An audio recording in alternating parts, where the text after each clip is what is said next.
디모데후서 1장 3절 말씀부터 보겠습니다.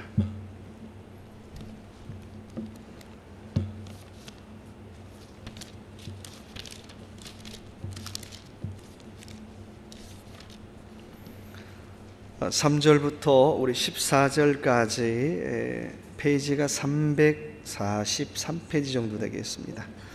디모데후서 1장 3절에서 14절까지 우리 한 절씩 나누어서 교도하겠습니다.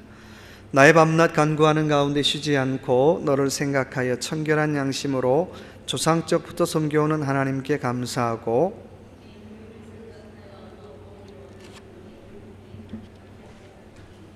이는 내 속에 거짓이 없는 믿음을 생각함이라. 이 믿음은 먼저 내 외조모 로이스와 내 어머니 윤유게 속에 있더니 내 속에도 있는 줄을 확신하노라.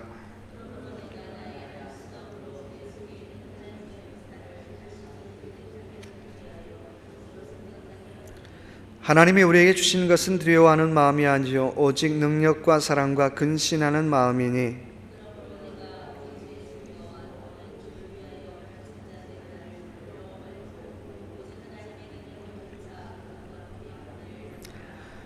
하나님이 우리를 구원하사 거룩하신 부르심으로 부르심은 우리의 행위대로 하심이 아니요 오직 자기 뜻과 영원한 때 전부터 그리스도 예수 안에서 우리에게 주신 은혜대로 하심이라.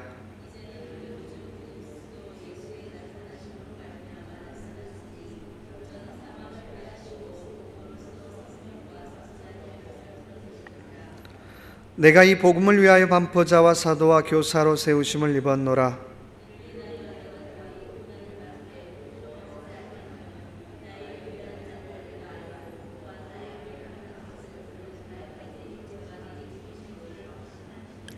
너는 그리스도 예수 안에 있는 믿음과 사랑으로서 내게 들은 바 바른 말을 본받아 지키고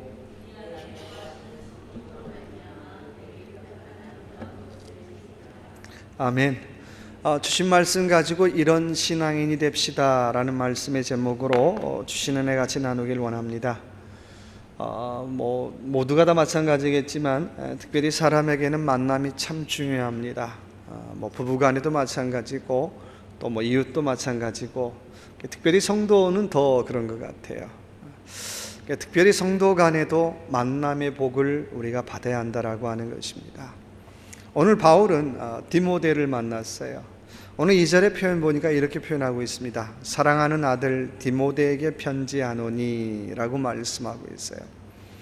바울과 디모데가 만났는데 그 만남은 그냥 우연한 만남이 아니라 마치 아버지와 아들 같은 만남, 신앙의 선배와 후배 같은 만남, 신앙의 교사와 학생 같은 그런 귀한 만남을 가졌다라고 하는 것입니다. 살면서 우리 좋은 선생님 같은 그런 신앙인을 만난다라고 하는 것 큰 복인 줄로 믿습니다. 그 사람에게 배울 게 있어. 그 사람에게 좀 내가 영적으로 지도받을 게 있어. 그런 만남 참 귀하다는 거예요. 오늘 2절의 말씀 보니까 아들 디모데에게 편지하노니 라고 말씀하고 있어요. 우리가 잘 아는 것처럼 디모데는 어떤 사람인가요? 몸이 좀 약하죠. 비위가 약해서 가끔 포도주도 이렇게 마셔야 되는, 너무 비위가 약한 사람이란 얘기는 위장장애가 있고요, 건강이 시원치 않다, 대충 짐작할 수 있어요. 근데 그런 부족한 사람을 만나서 그를 그리스도의 군사로 바울이 잘 훈련시키고 있어요. 오늘 디모데후서는 사도 바울의 옥중 서신 중에 마지막 서신입니다. 그렇다면 소위 말해서 유언 같은 말씀이잖아요. 내 아들 디모데야, 네가 이렇게 목회했으면 좋겠다, 네가 이런 좋은 사역자가 됐으면 좋겠다라고 하는 그런 유언 같은 말씀이 오늘 디모데후서의 말씀입니다. 이 말을 좀 더 확대시킨다면 오늘 신앙생활하는 저와 여러분에게 이렇게 신앙생활했으면 좋겠습니다, 이런 신앙인이 되십시오라고 하는 유언의 말씀을 우리가 디모데후서를 통해서 만날 수가 있는 것입니다. 자, 그러면 이런 신앙인이 되어라 라고 했는데, 첫째, 우리 어떤 신앙인이 되어야 될까요? 4절 같이 읽어볼까요? 자, 내 눈물을 생각하여 너 보기를 원하면 첫 번째 이런 신앙이 됩시다. 첫째는 보고 싶은 성도가 됩시다. 한번 따라해 봅시다. 보고 싶은 성도가 됩시다. 뭐 헤어졌는데 별로 안 보고 싶어. 이상한 거예요. 떠났는데 별로 안 보고 싶어요. 뭐 누구 말처럼 우리 교회는 뭐 많은 사람 왔다가 많은 사람 떠나는데 제 마음에 기억나는 사람이 있으면 기억나는 사람이 있어요. 또 기억이 없는 사람도 있고요. 솔직하게요. 어떤 사람은 참 보고 싶다. 보고 싶은 사람이 있어요.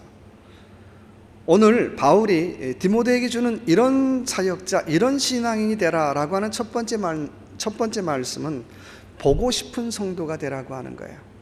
남들이 그리워하는 성도가 되라고 하는 것입니다. 오늘 4절의 말씀 보니까 내 눈물과 내 보기를 원함은 내 기쁨이 가득하게 하려 함이니라 라고 말씀하고 있어요. 2절의 말씀 보니까 사랑하는 아들 디모데에게 라고 말씀하고 있죠. 아버지와 아들이 헤어졌어요. 사역하다가. 어땠을까요? 아마 우리 뭐 상상하지 않아도 디모데가 굉장히 어때요? 좀 이렇게 여성스러웠던 것 같아요. 그래서 그냥 펑펑 눈물 흘리고 헤어지고, 또 헤어져 있어서 편지 쓰다 보면 바울도 나 네가 생각할 때마다 참 눈물이 난다. 보고 싶다. 그립다. 첫 번째, 이런 신앙인이 되십시오. 보고 싶은 신앙인이 되라고 하는 거예요. 물론 같이 신앙생활하면서도 보고 싶어야 되겠지만 헤어져서도 와, 나 그분 보고 싶다. 그 집사님, 그 권사님, 그 장로님, 그 목사님 내가 참 보고 싶다라고 하는 그리운 성도가 되라고 하는 거예요. 그런데 오늘 5절의 말씀 보면 그럼 구체적으로 어떤 부분에 대해서 보고 싶은 성도가 되어야 되는지를 우리에게 가르쳐주고 있습니다. 5절 한번 볼까요? 같이 읽어볼까요? 이는 내 속에 거짓이 없는 믿음을 생각함이라. 이 믿음은 먼저 내 외조모 로이스와 내 어머니 유니게의 속에 있더니 내 속에도 있는 줄을 확신하노라. 자, 보고 싶은 사람이 되라, 보고 싶은 성도가 되라고 했는데 첫째 뭐가 보고 싶다는 거예요? 뭐 때문에요? 믿음 때문에 보고 싶은 사람이 되라는 거예요. 그냥 뭐 밥 잘 사줘서 보고 싶다, 뭐 돈 잘 써서 보고 싶다, 그런 게 아니라 그 사람의 믿음 때문에 나는 그분이 그립습니다. 그 사람의 신앙 때문에 나는 그분이 보고 싶습니다라고 하는 그런 사람이 되라고 하는 거예요. 오늘 디모데의 믿음은 뭐 할머니 로이스, 또 어머니 유니게, 그리고 3대째 모태신앙이죠. 근데 그런 신앙이 다른 사람에게 기억이 되었다라고 하는 거예요. 그냥 그분 뭐 참 좋은 사람이었다가 아니라 그 사람 참 믿음 좋은 사람이었어. 그분 참 믿음 괜찮은 분이었어. 그분 참 신앙생활 잘했어. 그분 신앙 참 본받을 만했어. 이런 걸로 기억되는 사람이 되라고 하는 거예요. 원하기는 저와 여러분 헤어져서도 믿음으로 기억되는 저와 여러분 되시길 주님의 이름으로 축원합니다. 그래서 와, 그분 믿음 참 좋으셨어. 그분의 신앙이라면 참 내가 본받고 싶었어. 그런 걸로 기억되라고 하는 거예요. 또 하나 보고 싶은 성도는 6절의 말씀 또 읽어볼까요? 그러므로 내가 나의 안수함으로 내 속에 있는 하나님의 은사를 다시 부릴 듯하게 하기 위하여 너로 생각하게 하노니. 두 번째는 사역에 대한 은사로 기억되는, 은사로 기억되는 사람이 되라고 하는 것입니다. 뭐 사실 은사 없는 사람이 어디 있어요? 은사 다 있잖아요. 근데 그 사람 하면 그런 특별한 은사가 기억되는 사람이 있다는 거예요. 그렇게 은사로 기억되는 사람이 되라고 하는 거예요.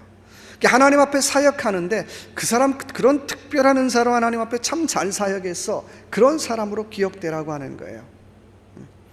미국의 39대 대통령 우리 지미 카터 얘기 여러분 잘 알고 계실 겁니다.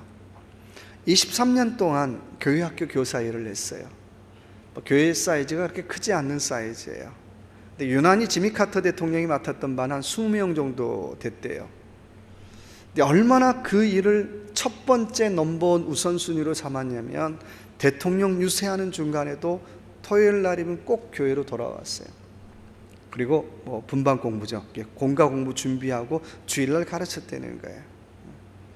23년 동안 단 하루도 빠지지 않았다는 거예요. 대통령 유세 중에도요. 보통 사람들이 이해할 수 있겠어요? 지금 대통령 유세하는데 지금 하루 주말 유세하는 것하고 안 하는 것하고 만약에 이것 때문에 당신 떨어질 수도 있는데 뭐 얼마나 많은 얘기가 있겠어요. 그러나 그분의 우선순위는, 첫 번째 우선순위는 교회 학교 교사 일이었다는 거예요. 23년 동안 그 자리를 지켰어요. 참 잘 가르치세요. 그래서 많은 기자들이 지미 카터가 가르치는 걸 보기 위해서 와요. 오면 꼭 지미 카터가 이렇게 얘기하죠. 이번 주일은 우리 교회에서 예배 드렸지만 다음 주일은 여러분 집 가까운 곳에 가서 꼭 예배 드리십시오. 지미 카터 하면 참 교회 학교 아이들을 잘 가르치는 그런 은사가 있구나. 원하기는 저와 여러분이 기억되는 사람이 되려면 두 번째는 정말 하나님 앞에 사역에 있어서 귀한 은사로 기억되는 사람이 되라고 하는 거예요. 뭐 그 은사는 뭐 대단한 거, 뭐 거창한 거 아니래도 뭐 한 길을 꾸준하게 하고, 한 성가들이 20년 너무한가요? 그럼 한 15년 줄일까요? 뭐 교회학교 교사 한 20년, 이런 거 얼마나 멋있어요. 그런 걸로 기억되는 사람이 되라고 하는 거예요. 세 번째 기억된다라고 하는 건 7절 말씀 볼까요? 하나님이 우리에게 주신 것은 두려워하는 마음이 아니요 오직 능력과 사랑과 근신하는 마음이니. 세 번째 또 기억돼야 된다는 건 이런 걸로 기억되라고 하는 거예요. 사역에 대한 열정 있는 사람으로 기억되라고 하는 거예요. 만약에 어떤 사람을 기억하는데, 어떤 분을 기억하는데 그분은 일 맡겨놨는데 책임감도 없어, 대충 하는 것 같아, 안 좋은 쪽으로 기억되는 거겠죠. 오늘 7절의 말씀 보니까 디모데에게 하나님이 우리에게 주시는 것은 두려워하는 마음이 아니요 오직 능력과 사랑과 근신하는 마음이니. 실제로 디모데는 몸도 약했지만 의지도 어떻게 해요? 조금 약했어요. 걔는 뭐 어떻게 자꾸 디모데에게 강한 말씀으로 푸시하잖아요. 몸이 약하니까 그럴 수 있다고 하는 거예요. 세 번째는 사역에 대한 열정 있는 사람으로 기억되는데, 오늘 말씀 보니까 하나님이 우리에게 주신 것은 두려워하는 마음이 아니요 오직 능력과 사랑과 근신하는 마음이니 라고 말씀하고 있어요. 아까 얘기했던 것처럼 디모데는 좀 약한 사람이었어요. 몸이 약하니까. 그런데 디모데에게 요구하는 건 사역에 있어서만큼은 담대하라는 거예요. 사역에 있어서만큼은 어떻게 주저하지 말라라고 하는 거예요. 그러니까 정말 이것이 하나님 기뻐하는 사역이라면 그 사역에 담대하게 하라고 하는 거예요. 우리가 몸은 약할 수 있죠. 몸 아플 수 있고 병들 수 있어요. 근데요, 그 사역에 있어서만큼은 담대하게 감당하시길 주님의 이름으로 축원합니다. 만약에 우리가 어떤 사역을 하는데 이거 뭐 할까 말까 이게 긴가 아닌가 한번 한다고 생각해 보세요. 그 사역에 무슨 역사가 일어나겠어요? 아무런 역사가 일어나지 않죠. 솔직히 말하면 그건 내 사역 아니잖아요. 아버지 하나님의 사역이잖아요. 아버지 하나님의 일을 하는데 어떻게 해요? 뭐 주저할 게 뭐가 있어요? 정말 하나님께서 기뻐하는 사역이라면 주저하지 말고 담대히 하시기 바랍니다. 그래서 우리가 어떤 사역을 하든지 간에 지난 구역 아마 5월달인가요? 구역교제가 지금 6월달인가요? 6월달 구역교제에 제가 그런 질문 한번 했어요. 우리가 이런 질문만 하고 산다면 우리가 사역에 조금 더 덜 실수할 것이다 라고 하는 그런 질문을 내가 몇 가지 실어놨는데, 자, 이런 질문 해보면 어떨까 싶어요. 어떤 사역을 하든지 간에 첫째, 나는 그 일을 사랑으로 했는가? 막 억지로 마지못해서 누가 푸시해서가 아니라 과연 그 일을 내가 정말 사랑으로 했는가? 사랑으로 했으면요, 일의 결과에도 별로 후회하지 않아요. 내가 사랑으로 하지 않았기 때문에 일의 결과에 어떻게 해요? 뭐 그냥 남들이 알아주면 좋고 안 알아주면 어떻게 실망하고 좌절하고 그러는 거예요. 동기가 무엇이냐는 거예요. 과연 나는 그 일을 사랑으로 했는가? 두 번째 질문은 나는 그 일을 통해서 하나님의 공의를 세웠는가라고 하는 거예요. 그 일 하는 데 있어서 하나님의 공의가 무엇인가, 하나님의 정의가 무엇인가를 어떻게 생각해 보았느냐라고 하는 질문이에요. 만약에 하나님의 일을 하는데 나만 독불장군으로 나만 하면 되지가 아니라 과연 내가 다른 사람의 입장을 배려하는가, 내가 다른 사람을 생각하고 있는가, 그걸 계산해 봐야 되겠죠. 생각해 봐야 되겠죠. 또 하나 질문이 있다면 나는 그 일에 얼마나 인내했는가라고 하는 거예요. 여러분, 하나님의 일에 인내하지 않는데 열매가 있을 수 없다는 거예요. 생각해 보시자고요. 영혼에 관한 일을 하는 거잖아요. 영혼에 관한 일을 하는데 인내가 없다, 열매가 맺을 수가 없어요. 세상 일도 마찬가지잖아요.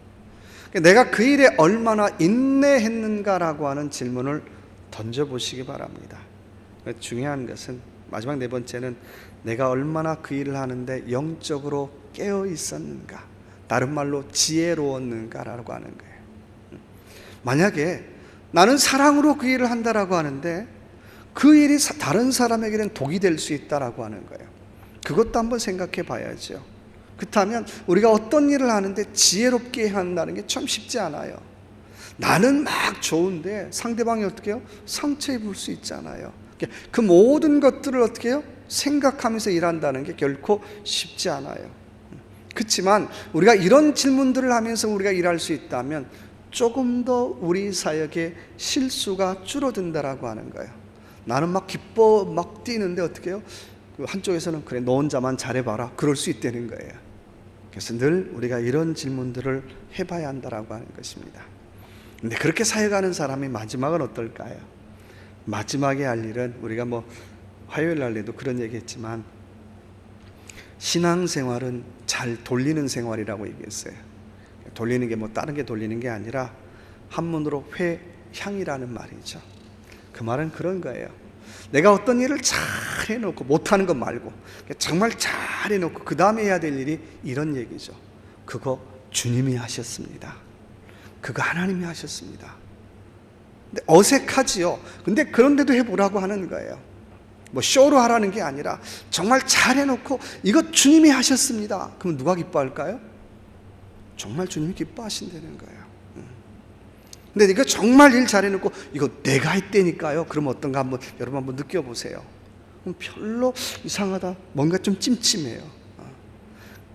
여러분이 정말 대단한 일들, 대단한 사역을 한다면 꼭 그 다음에 해야 될 말은 이거 주님이 하셨습니다, 이게 예수님이 하셨습니다, 이거 성도들이 기도했습니다, 우리 구역에서 같이 기도했습니다, 좀 그렇게 해보라고 하는 거예요. 그래도 아니, 나 목사님, 난 그거 잘 못해요, 그래도 내가 한 건 내가 한 거지, 그런 분이 있다면 어떻게 해요? 한 5분 정도는 칭찬해도 괜찮을 것 같아요. 5분 정도는 어떻게 자기 혼자서 막 칭찬하는 거예요. 정말 잘했어, 내가 봐도 잘했어, 내가 죽었다 깨어나도 내가 이렇게 못할 것 같아. 그 다음엔 어떻게 해요? 그래도 주님 거지, 주님이 하신 거지. 하나님께서 그 정도는 봐줄 것 같아요, 제 생각에. 어떤 분은 습관처럼 잘 돌리는 분이 계세요. 일할 때마다 그 일의 결과를 가지고, 아니에요, 저한테 감사하지 마세요, 이거 주님이 하시는 거예요.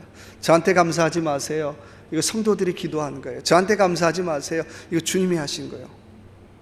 처음에 한두 번은 이분이 쇼하는 거야, 아니면 입에 그냥 발린 소리 하는 거야. 근데요, 그분의 진심이었어요. 참 그런 분 볼 때마다, 와, 예수님 여기 계시는구나, 얼마나 멋있어요. 우리가 늘 그렇게 살라는 게 아니라 그런 훈련을 한번 해보자는 거예요. 일이 정말 잘 됐을 때 이거 주님이 하셨습니다, 이거 아버지가 하셨습니다, 이거 주님이 하신 것입니다라고 그런 한번 고백할 수 있는 저와 여러분의 삶이 되시길 주님의 이름으로 축원합니다. 두 번째는 우리 8절 한번 볼까요? 자, 그러므로 내가 우리 주의 증거와 또는 주를 위하여 갇힌 자 된 나를 부끄러워 말고 오직 하나님의 능력을 쫓아 복음과 함께 고난을 받으라. 두 번째는, 첫째는 그리운 성도가 되라고 했는데, 두 번째는 앞으로 나아가라, 정진하라라고 하는 것입니다. 두 번째 부탁의 말씀은 앞으로 나아가는 성도가 되라고 하는 것입니다. 신앙생활에 빠꾸하지 말라는 거예요. 퇴보하지 말라는 거예요. 오늘도 내일도 계속해서 나는 내 일을 하라고 하는 것입니다. 누가 그랬죠? 내일 지구의 종말이 와도 누가 그랬습니까? 하여튼 내일 한 그루의 사과나무를 심겠다는 얘기는 그냥 자기 일 하라고 하는 거예요. 신앙생활에도 이런 태도가 필요하다라고 하는 거예요. 누가 뭐라고 하든지 간에 정진하는 자세가 필요하다라고 하는 거예요. 나는 내 믿음의 길을 걸어갈 거야, 나는 내 신앙의 길을 걸어갈 거야, 누가 뭐라고 하든지 간에 설령 내일 지구가 끝난다 할지라도 나는 오늘 내 길을 가리라. 이런 마음이 신앙인에게도 있어야 한다라고 하는 거예요.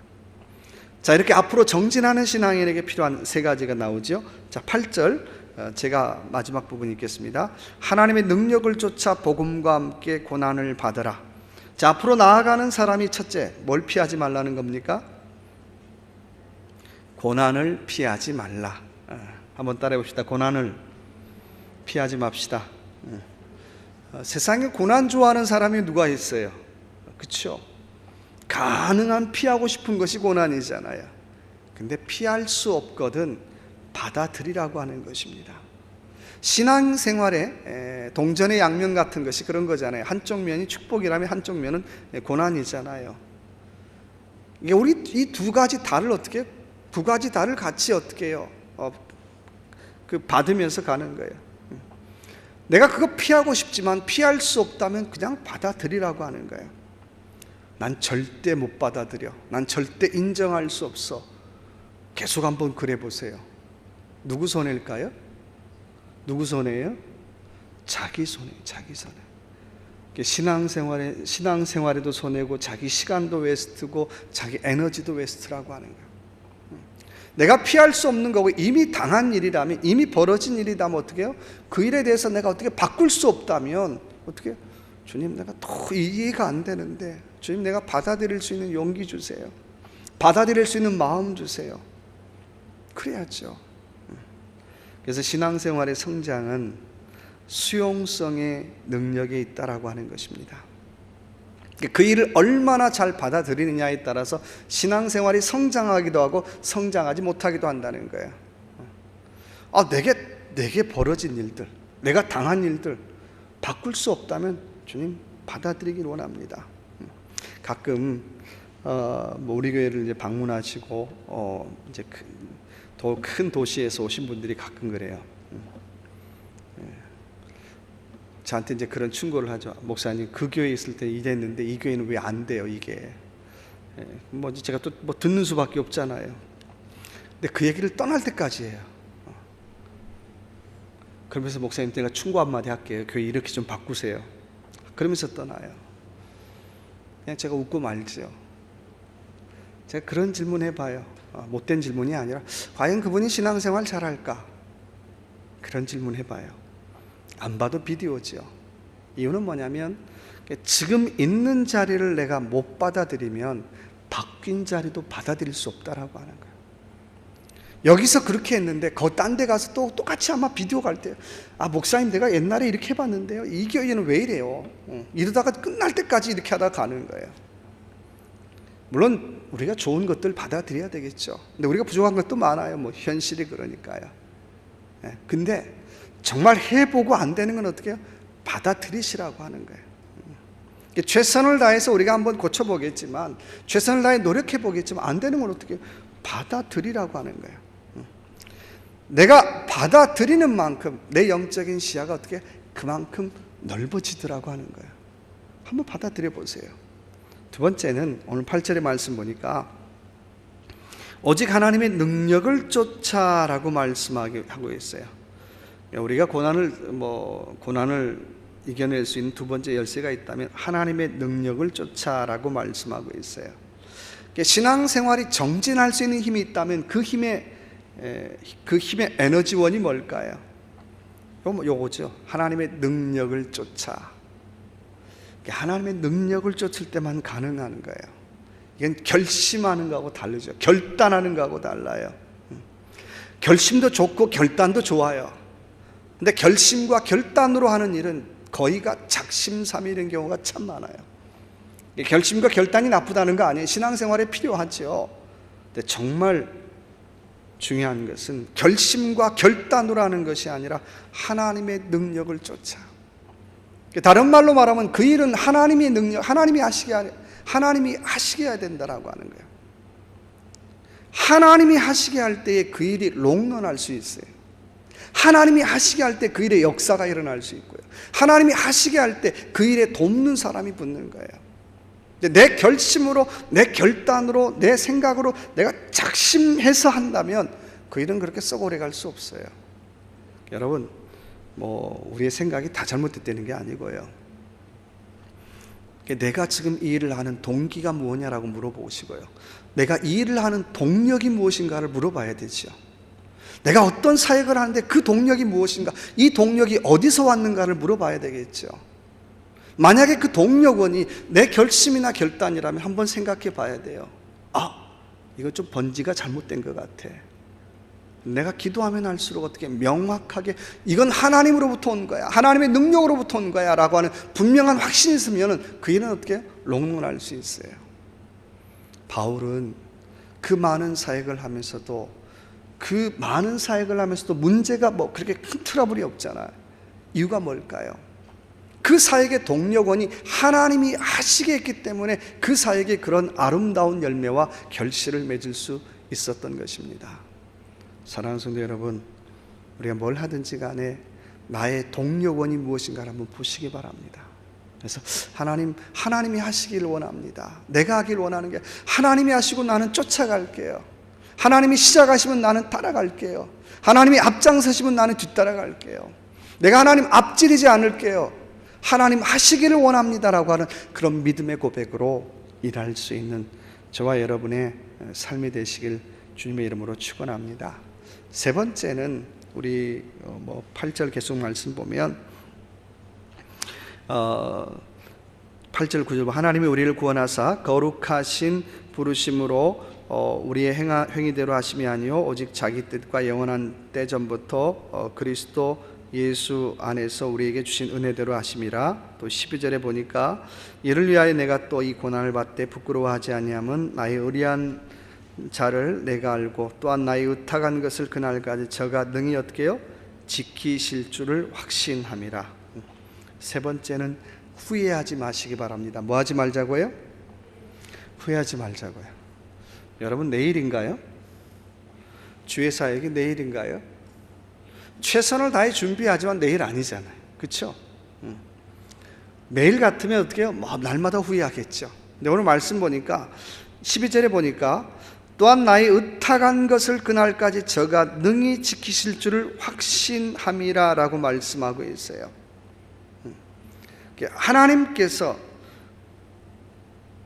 주님께서 우리에게 부탁하신 것을 이루실 날까지 지키신다라고 말씀하고 있어요.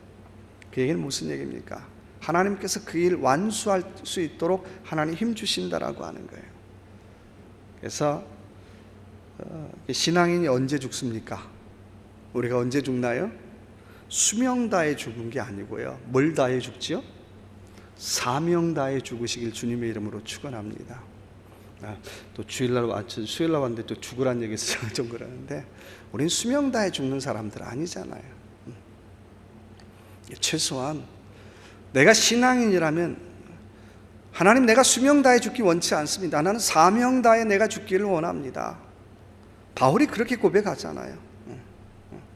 내 인생에 가장 존귀한 것은 예수 그리스도, 나머지는 전부 다 어떻게 해요? 배설물처럼 여긴다는 얘기는, 다른 말로 나는 사명 따라 살다가 나는 사명 다하고 사명 따라 나는 죽겠습니다라고 하는 고백이에요. 근데 그 사명을 감당함에 있어서 후회하지 말라는 거예요. 하나님께서 그 일을 완수할 수 있도록 힘을 주시기 때문에, 정말 주의 뜻으로 시작해서 주의 뜻으로 시작한 일이라면 그 일에 대해서 그렇게 후회하지 말라는 거예요. 하나님, 결과도 내가 맡기겠습니다. 설령 그 길이 외롭다 할지라도 주님의 이 뜻이라면, 주님의 일이라면, 주님의 계획이라면 내가 그 일을 기쁨으로 감당하겠습니다. 이게 사명이잖아요. 그래서 사명 따라 나아갈 수 있는 저와 여러분 되시기 바랍니다. 세 번째는 우리 13절 볼까요? 너는 그리스도 예수 안에 있는 믿음과 사랑으로서 내게 들은 바 바른 말을 본받아 지키라. 우리 안에 거하시는 성령으로 말미암아 내게 부탁한 아름다운 것을 지키라.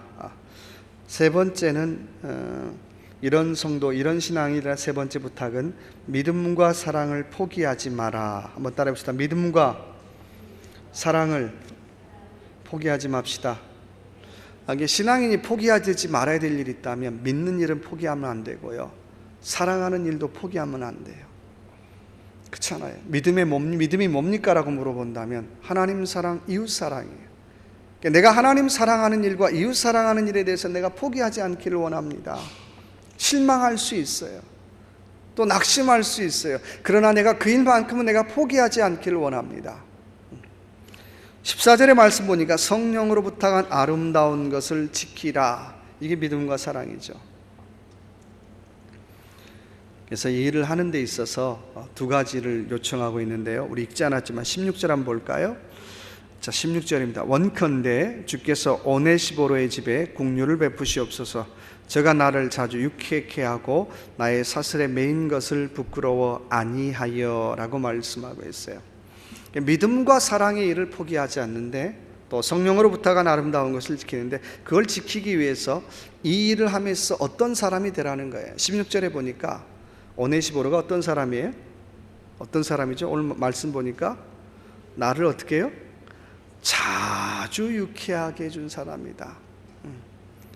뭐 코미디언이란 얘기가 아니고 영적으로 기분 좋게 힘나게 신나게 줬던 사람이라는 거예요. 믿는 사람 어떤 사람인가요? 주변 사람들에게 영적인 기운으로 어떻게 자꾸 유쾌하게 해주는 사람이 믿는 사람이에요. 여러분 어디 가든지 간에 물론 뭐 때와 장소는 좀 뭐 우리가 구별해야 되겠지만 내가 가면 분위기가 썰렁해져 좀 이상하게 생각해 보셔야 돼요. 그렇죠? 내가 가면 분위기가 차가워져 내 신앙을 한번 되돌아보셔야 된다는 거예요. 오히려 내가 가면 어떻게 그 분위기가 살아나고요. 내가 가면 어떻게 해요? 사람들이 기분이 좋아지고요. 내가 가면 사람들의 대화가 밝아지고요. 내가 그곳에 가면 사람들의 얼굴이 밝아질 때 오늘 말씀처럼 주변 사람들을 유쾌하게 해주는 사람이 되는 거예요. 여러분이 뭘 하든지 간에 주변 사람들을 유쾌하게 해주시길 주님의 이름으로 축원합니다. 뭘 하든지 간에요. 그래서 내가 저 사람만 보면 내가 기분이 좋아져. 내가 저 사람만 보면 내가 얼굴이 밝아져. 저 사람만 보면 내가 미소가 떠올라. 얼마나 좋은 사람이에요. 근데 바울에게 오네시보로는 그런 사람이었다는 거예요. 그 사람은 나를 유쾌하게 해주는 사람이야. 그렇게 고백하고 있어요. 또한 그 사람 어떤 사람인가요? 17절에 보니까 로마에 있을 때 나를 어떻게 해요? 부지런히 찾아 만났느니라. 바울이 어디 있었던 거죠? 감옥에 갇혀 개인 감옥, 개인 셋집 또 감옥에 갇혔을 때 그거 부끄러워하지 않았다는 거예요. 요즘 말로 자주 면회 갔다는 거죠. 두 번째 우리가 해야 될 일은 믿음과 사랑이라면 사랑의 측면에서 두 번째 해야 될 일이 있다면 우리가 교회에서 나이 드신 어르신들 자주 우리가 찾아가시기 바랍니다. 저도 찾아가야 되고요. 그래서 내 주변에 있는 사람들 꼭 우리 교인 아니어도 괜찮아요. 제가 오늘 은퇴 목사님, 은퇴 선교사님 편지를 읽으면서 마음이 찡하는 거예요. 목사님, 우리가 은퇴하면 모든 보조가 다 끊어집니다.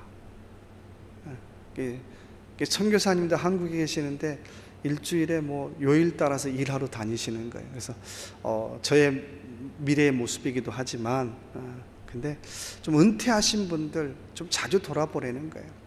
꼭 은퇴 선교사님, 은퇴 목사님 뿐만이 아니라 교회 안에서 은퇴하신 분들 또 연세 드신 분들 자주 돌아보라고 하는 것입니다. 바로 그런 사람이 멋진 신앙인이라고 말씀하고 있습니다. 그래서 저와 여러분 어디를 가든지 간에 주변 사람들을 유쾌하게 하고 또 어려운 사람들을 자주 돌아볼 수 있는 저와 여러분의 삶이 되시길 주님의 이름으로 축원합니다.